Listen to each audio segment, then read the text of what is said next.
Hi, this is New York City comedian Tom Grossi. You're listening to Season 3 of Packast. Check out TomGrossiComedy.com for more and enjoy the show. I feel like we can run the table. I really do.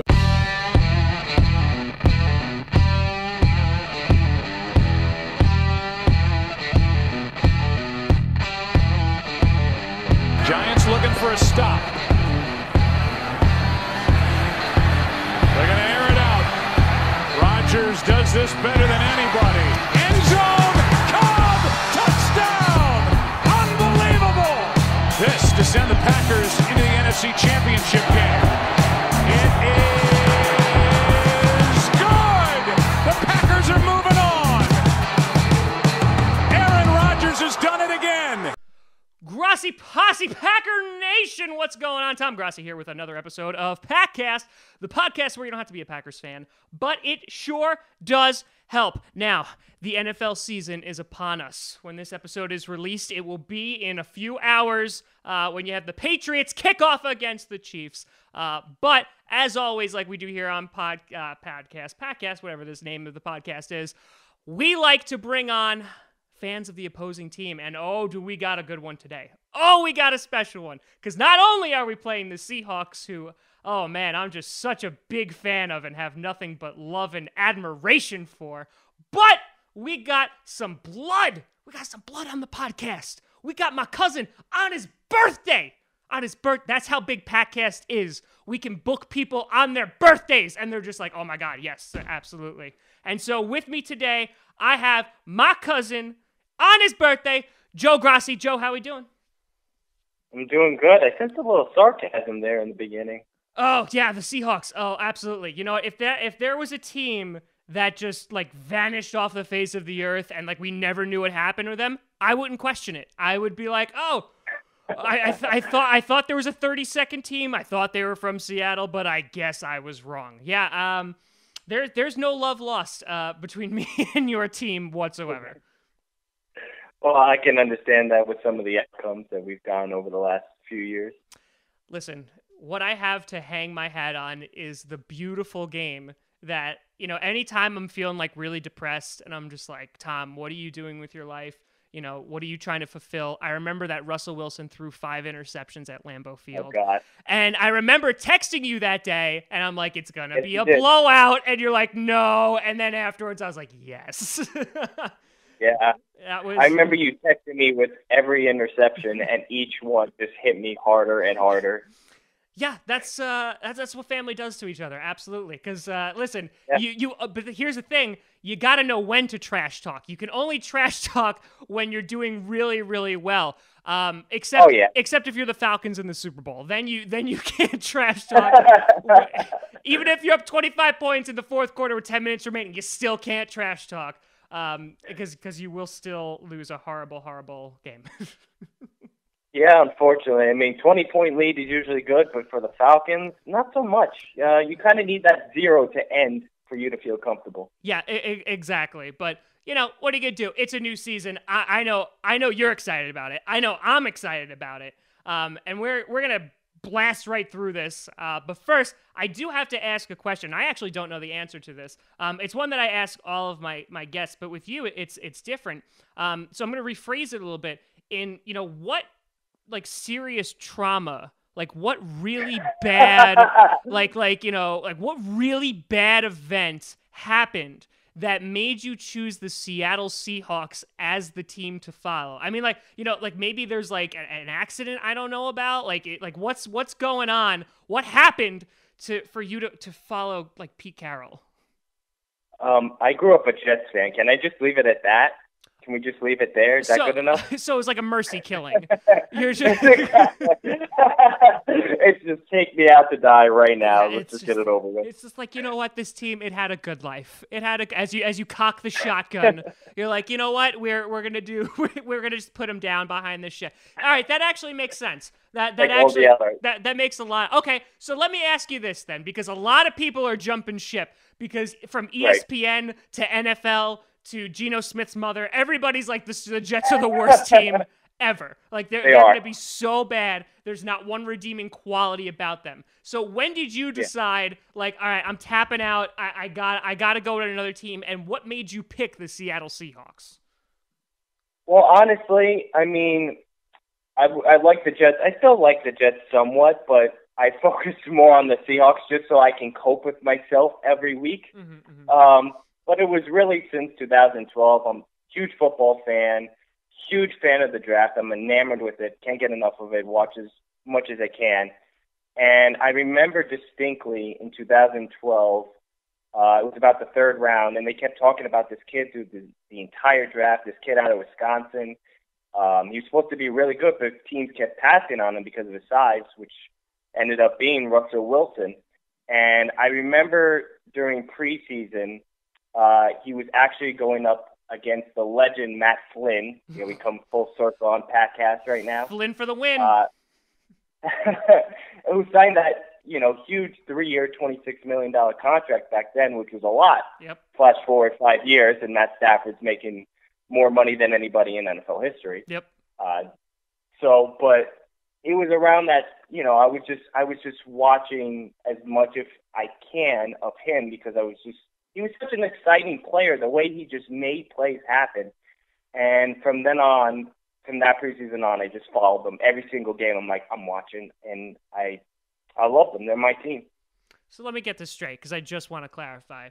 You became a Seattle Seahawks fan in 2012, the year of the Fail Mary.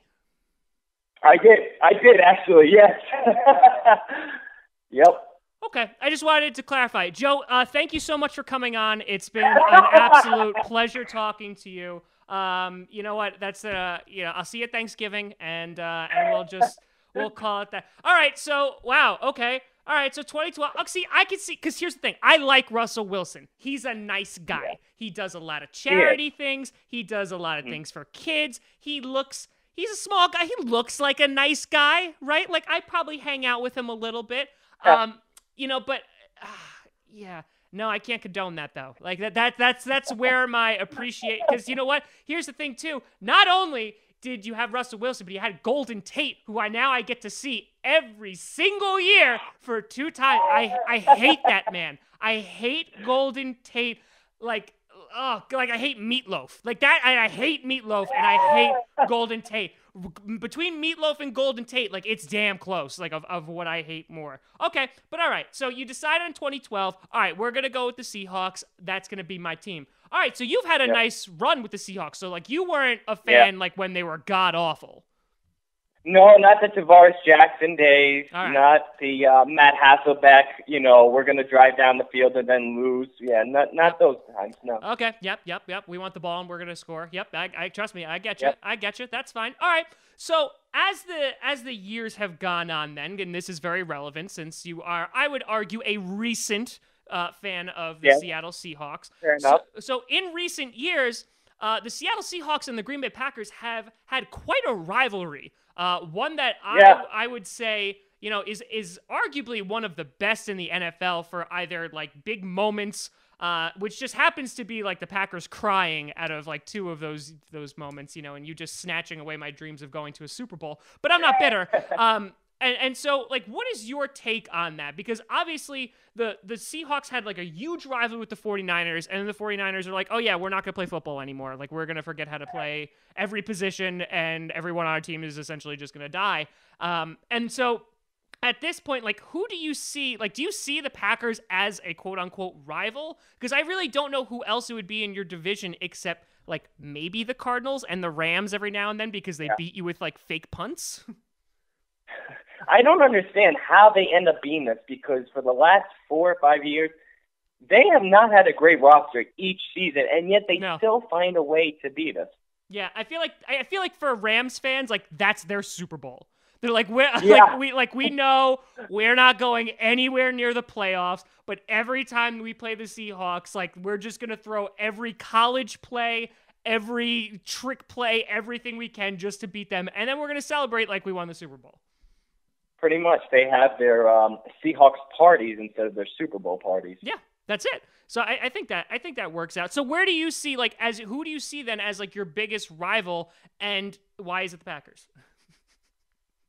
And why the Packers? Well, I mean, it's funny because when you think about the Packers, you think about the Bears, you think about the Cowboys, and those teams, except the Cowboys of recent, I would say last year, they haven't really matched up. I wouldn't even say them rivalries anymore. I see more Seattle and Green Bay as one of the bigger rivalries, like you said, in sports right now and in the NFL right now, just based upon the games that we've gotten. Because, yes, the Seahawks have won most of those matchups of recent, but they've been close each time.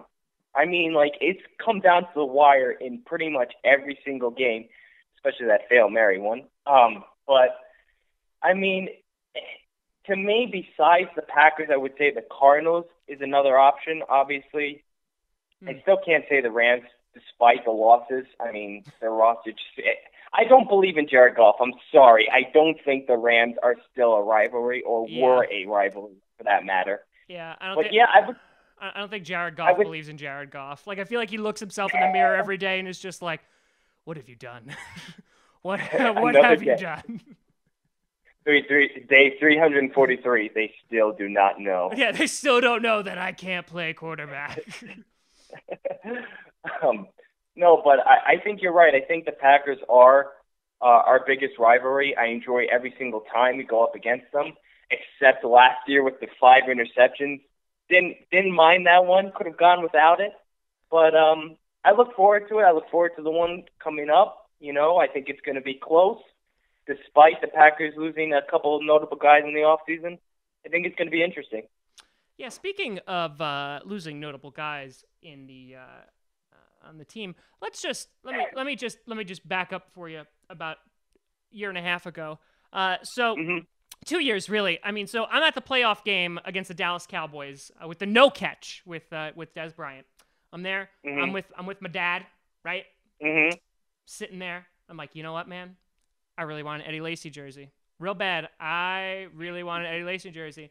And my dad's like, all right, let's try to find one. Couldn't find an Eddie Lacy jersey. I wanted an away Eddie Lacy jersey. Couldn't find one. And I was like, it's all right. Next year I'll get one. Next year, Eddie Lacy doesn't have a good year. And I'm like, oh, well, I can't buy it now. And then this year, I'm like, you know what? I'm going to bite the bullet. I'm going to go and buy an Eddie Lacy jersey. And right before I do it, oh, no, he's not on our team anymore. He's now with the Seattle Seahawks. So, again, now, just to get the record straight, a Hail Mary, which, by the way, you still didn't win it.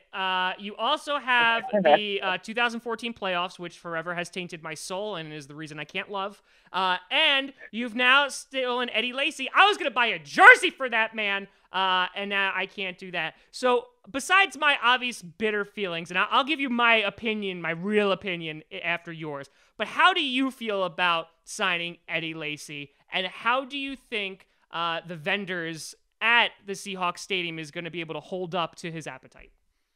Well, before I go into that, just a quick question. Does that mean I can't follow in your dad's footsteps and get Jade possibly a Eddie Lacy Seahawks jersey for Christmas? Is that out of the picture? I mean, you could. It's never going to enter this house. It's because you see the thing. It's like it's when a non-believer enters a church, they just burst into flames. It's the same exact thing when you bring other jerseys here. It's just something with the house. It's something that just doesn't let it pass the threshold.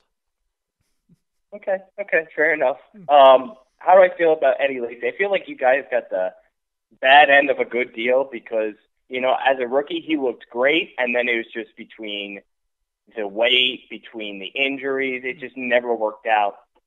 I'm hoping it works out for us so far. He's gotten into shape. He hasn't played that many snaps, and I'm not expecting him to be in Marshawn Lynch, but he's got that build. So I'm hoping at least between him and Rawls, because the Seahawks do have a good history of running backs. That's Pete Carroll's mindset. It's that ground and pound. That's how we're going to win ball games. We're going to run out the clock, and we're going to, shove it down their throat. And I think between him and Rawls, you kind of have a Marshawn Lynch if you put them together. So hopefully, he can help in that category where they need that big third down. If he gets better, if he can become what we thought he was out of college, great. If not, if he's a Thomas Rawls, similar kind of player, Mm-hmm. I'm happy with that. That's fine. Yeah. I mean, it's one of those things that I loved watching that man run. Like, because he is just like a knock people over, spin move. Like, it's like you're playing Madden with the guy. And he's just like, he's running people over, and he's so much fun. He's a nice guy. He wears Hulk shirts underneath. Like, and I'm just like, I love you so much, Eddie. Like, we're cheering his name. And now he's on the Seahawks. And I feel like a part of me like wants to hate him. But a part of me is like, you know what? I really want to see Eddie do well, but I don't want to see him do well for you guys. Like that would be like if listen, come Sunday, like if this guy like just rushes for 250 yards and a couple of TDs, like I don't know what I'm gonna do with myself. Like it's gonna get ugly here because I really like Eddie and I like him as a person. Like I like Russell Wilson as a person. I just can't root for him with a disgusting Seahawks jersey on because it just it just leaves a bad taste in my mouth. And I feel like, with that backfield you have, because I feel like, for example, like with fantasy, I didn't even touch. Like, I'm not even touching that backfield because I have no idea what's happening. Like, I don't know if Lacey's going to get this, like most of the carries. I don't know if Rawls is going to get most of the carries. I don't know if Procise is going to come out of nowhere and get them. I mean, like, where are you at with like this running, like the committee essentially, and like what they are doing in a bunch of other different teams? Like, do you think that's going to be successful? I think so. I mean, I did get an alert like about 2 hours ago on my phone saying Rawls is the starter now and Eddie Lacy's the backup, but I think that it is going to be a committee. I think it's going to be a situational thing. I know they've leaned on Rawls the last 2 years, and he's gotten hurt pretty quickly, so I think they wanted to bring in Lacy to take some pressure off of him. Yeah. I think Procise going to be in the mix. He's more of a pass catcher, though. We saw what he did last year when he gets the ball in his hands. He's dangerous. Yeah. They also have this other kid, Chris Carson, who lit it up in preseason. He's like a carbon copy of Procise. So I think between Procise and Carson out of the, catching out of the backfield and then Lacy and Rawls just shoving it down, the defense's throats, I think it'll be an interesting dynamic that's going to fool with defenses. I don't think they're going to use one guy. So if you're looking for a fantasy perspective, because everything is equating to fantasy in this world, sure. I wouldn't go with necessarily one of those guys. I would try to stay away, similar to, the Bengals in their situation. Yeah. But I think in a football perspective, I think they can be dangerous enough to really do damage to a lot of their opponents, especially ones like I know they faced the Giants this year. That combination can definitely fool that kind of defense. Yeah. No, I'd agree. I mean, it's one of those things that it seems like you have a lot of talent this year. There's even that I can't remember the name. I saw him in preseason a couple times. The really, really new tall receiver who like is the guy, is it last name Williams, I think? Maybe Katon Williams. That one. Yeah, they just cut him too. Oh, they cut him? Yeah. Oh, he was a big, what was it, like the second preseason game, that man looked scary. Like he looked like he was going to do damage. Really good. Yeah, I mean, especially with the Curse move, I felt like he was a guy that could slip in for Curse easily. Yeah. And they ended up cutting him, and then the Browns picked him up, which is a steal for Cleveland. Oh, yeah. He's just amassing young players and draft picks, like they're saving up for the Armageddon. Yeah. But yeah, I still think they're going to be all right between Paul Richardson. They still have Tyler Lockett, Jimmy Graham. They have some weapons, obviously Doug Baldwin. They have some weapons on this team, especially the running backs that I mentioned before. Mm-hmm. I think it's really the offensive line that scares me for Wilson, trying to keep him upright. But when he's got time, I think he's going to have a lot of different weapons to utilize. Yeah. No, I would agree. I think your team's going to be good. I mean, and your defense is always, as always. And now that you have Sheldon Richardson on your team, yeah. I mean, how does that feel for you as a former Jets fan? You're just like, we got a really good defensive guy. I mean, we lost Curse, but you're just like, because I feel like the Seahawks win in that trade. I feel like without a doubt they win. And I really have to wonder what the Jets are doing at this point, because are they just trying and they're like, listen, we're gonna get the number one pick, and that's what we're gonna do. I feel like they're gunning to lose. It's funny because I got the text and I was just like, oh, So two teams I like. Just swap the players. Oh, awesome. But it's just, I think both teams won really, because I know the Jets are trying to suck. They're trying to get Sam Darnold or one of those quarterbacks in the draft next year. Yeah. Understandable. But the one thing that people don't know from not watching the Jets is Sheldon Richardson the last few years hasn't played well, and that's because he's been out of position. They have Leonard Williams and Muhammad Wilkerson at defensive end and been pushing Sheldon since his rookie year to outside linebacker. That's not his spot. Yeah. Now Now that he moves to the Seahawks, he can go up with Michael Bennett and tear it up with him, Frank Clark.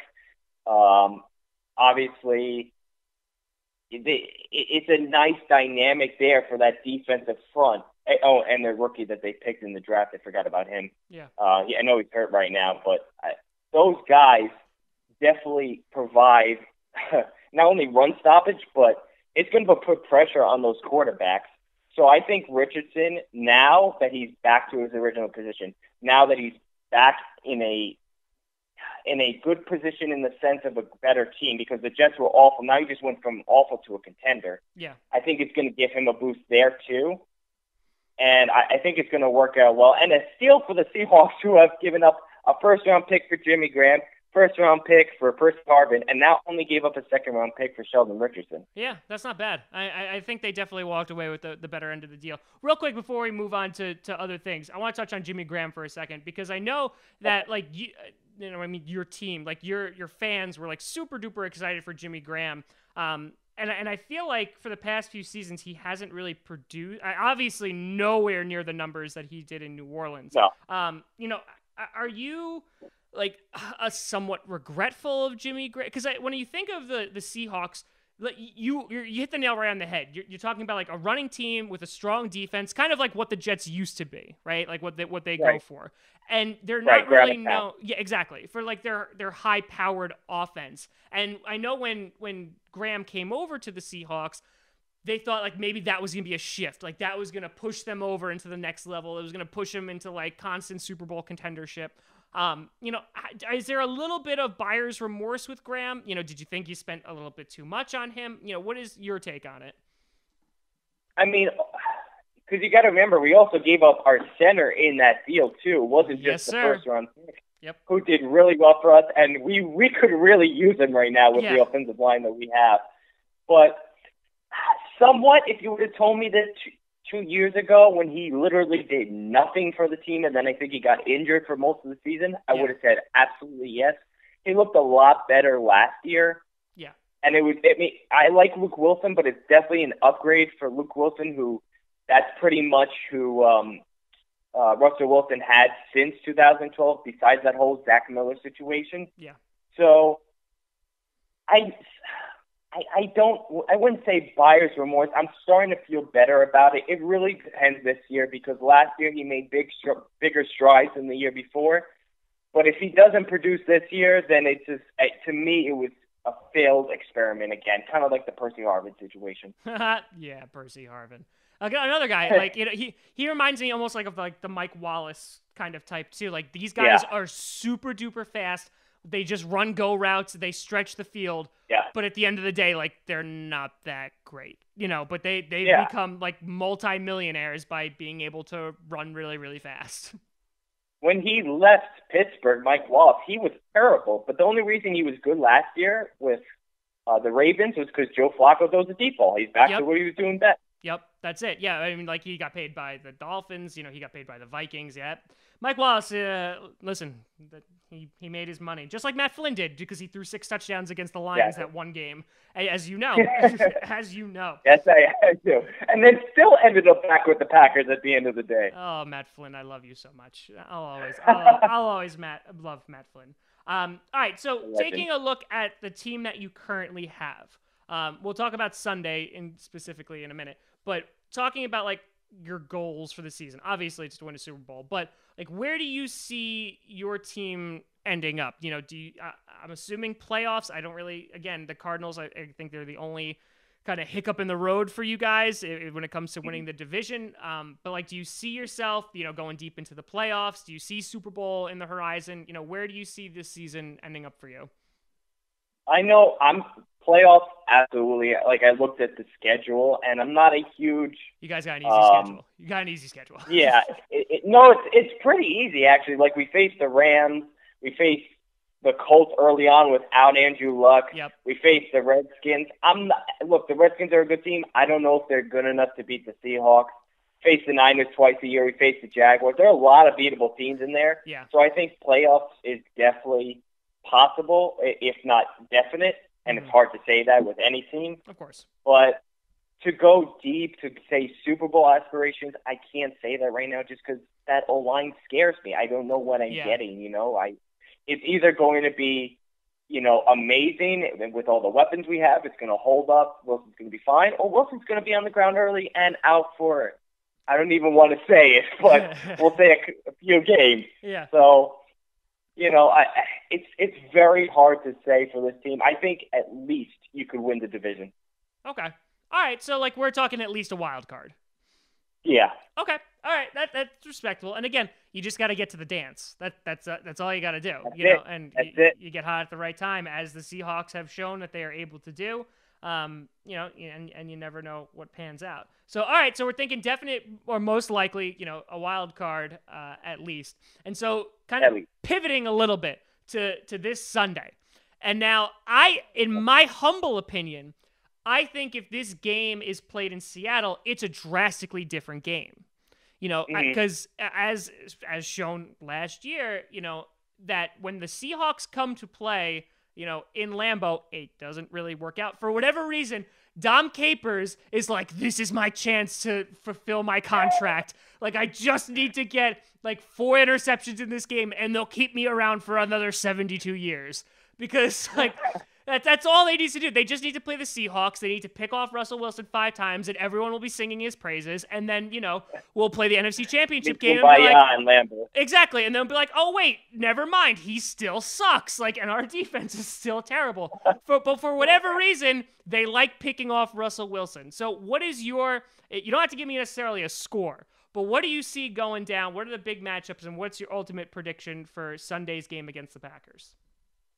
Ultimate prediction, I think we are going to take it. And if you would have told me it's the same team as last year, I would have said, okay, it's going to be pretty hard. But you guys lost a lot of guys in the offseason. I mean, Devon House and Demaris Randall are your only starters, right? Besides Clinton Dex in the backfield. Yeah, you lost Micah Hyde. Yeah, we also got Rollins, too.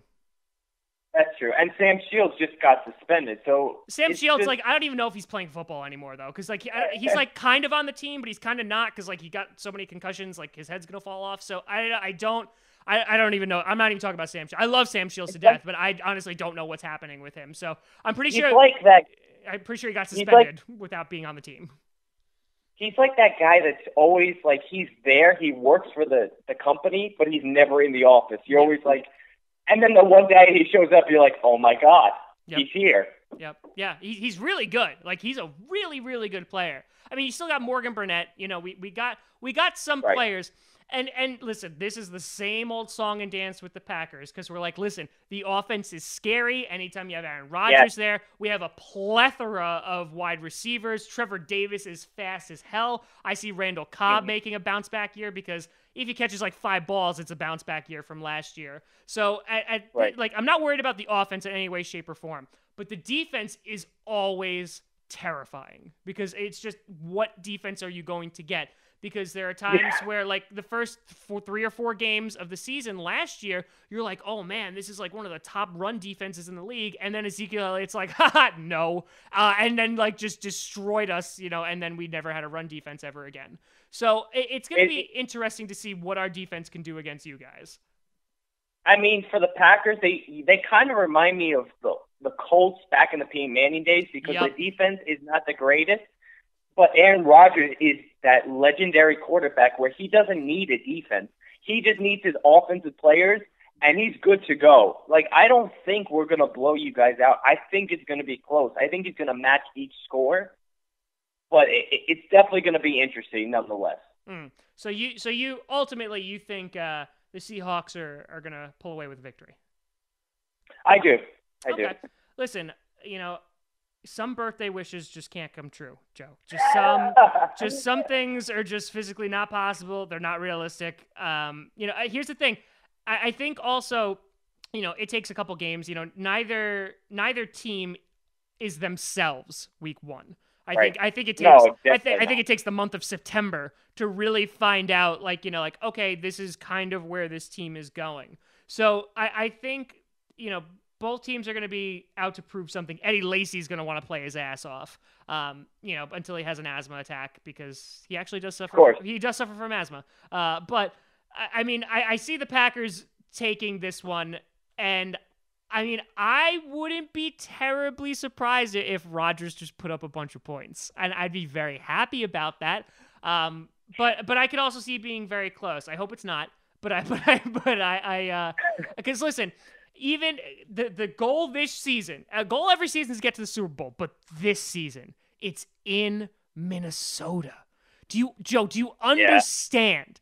If the Packers win a Super Bowl in Minnesota in their new stadium, that would just be like you had it's like trash talking for all time. Like there's nothing they can say after that. Like I'm John Elway. Like I'm going out on top. Like that's it. Because like for the Vikings, that's like bringing home a beautiful baby, and then your wife's like, "Oh yeah, it's the neighbor's kid," and you're just like, "What?" And forever, and you can never look your son in the eyes again, and they'll never be able to look at that stadium ever again. Because Aaron Rodgers will drop his pants and teabag the 50-yard line. Like, that is something I constantly dream about. And I talked to my therapist about it, and he says, Tom, you really need to stop calling me. And I go, I understand, but this is what I want. Like, that's my dream, Joe. So don't step on my dream. Because if the Packers won a Super Bowl this year, I'd shut up about a Super Bowl for a really long time. For, like, at least until next season. Like, I would never, like, I feel like I would have gotten everything I want as a fan if that happened. Early Christmas wishes, is that what we're doing right now? Yeah, that's the thing. Like, I wouldn't need a Christmas present ever again. Like, my wife would be like, hey, like, what do you want for your birthday? I'd be like, I already got everything I need. Everything I ever need. Like, I would go to Minnesota, like, and I would go on the stadium tour. And, like, they'd be telling me all these Vikings fun facts, which there aren't any. I would go look at all their empty Lombardi trophy cases. And then I would go and I'd, like, ask a question. I'd be like, isn't this where Aaron Rodgers, won? Like, the Green Bay Packers? Like, won in this stadium, right? Like, this is the place, right? I just wanted to make sure. Like, I'd take some turf, like, from it, and I'd put it in my pocket. And I would always keep it. Like, that's the kind of stuff I'm talking about. So that begins with that begins with week one. Ring. You just keep the dirt in your pocket like the one ring from Lord of the Rings. You just rub it like Gollum, like my precious. Listen, I'm not gonna lie. I have Lambeau Field grass and turf in my wallet. I've had it in there for 4 years. Absolutely. I'm not gonna lie. Did I pretend to tie my shoe while on a stadium tour and took some grass? Absolutely, I did. Oh shit. I'm totally not gonna be invited back to Lambeau Field after that comment. But yeah, I totally did that. And I would do that with the Vikings too, because nothing would bring me greater joy than to just see Vikings fans just cry and just never, because anything they ever said, I'd be like, hey guys, remember when we won the Super Bowl in your house? Like anything, even if the Packers sucked for the next 25 years, it wouldn't matter. It would not matter. So that's the dream, right? So that's why I say the Packers all the way, full steam ahead, because I can't accept anything less. I can't. I physically cannot do that. That's fair enough. I got one question just because of this Matt Stafford situation. I know that Rodgers is close to having his contract up. What do you expect from him for his contract when it comes time for a new deal? I think, considering Matthew Stafford has just gotten more money than God, and right, and it's the thing with there has been a dangerous precedent set in the NFL. And this has been going on for several years, and I've talked about it on this show multiple times, in that mediocre, and I'm not calling Matthew Stafford mediocre, but I'm saying mediocre quarterbacks have been getting ridiculous deals, like disgusting deals, and they're not that good, and they can't back it up. And so, look at Brock Osweiler. The guy gets paid $72 million. It was disgusting. He gets a contract for that. You have guys like Alex Smith being signed for you have all of the Ryan Fitzpatrick being signed for all this money. And so when you look at Rodgers, he has made it very clear that he wants to retire as a Green Bay Packer. So regardless of how much he gets paid, that's going to happen. In my mind, it's going to happen. But I also wouldn't be surprised if he did a Brady-like deal because the guy is a competitor and he wants to win. So I wouldn't be surprised if he took less money up front, and just to kind of help the salary cap to bring these guys in, as Ted is currently doing. We're signing guys, from the 49ers. We're signing people. We're making things happen. And so that being said, I wouldn't be surprised if it's not like a huge number, but he winds up getting paid in the end. Does that make sense? No, it definitely makes sense. I could see that too. It was just strange because I wouldn't call him mediocre like you said, but he's better, a little bit above average, but he hasn't won a playoff game. And for him to get that money, it was just so confused. Yeah. And when they said Aaron Rodgers, Russell Wilson's coming down the pike, there was a few others that were just like, those guys are going to get paid if that's the case. Oh, yeah.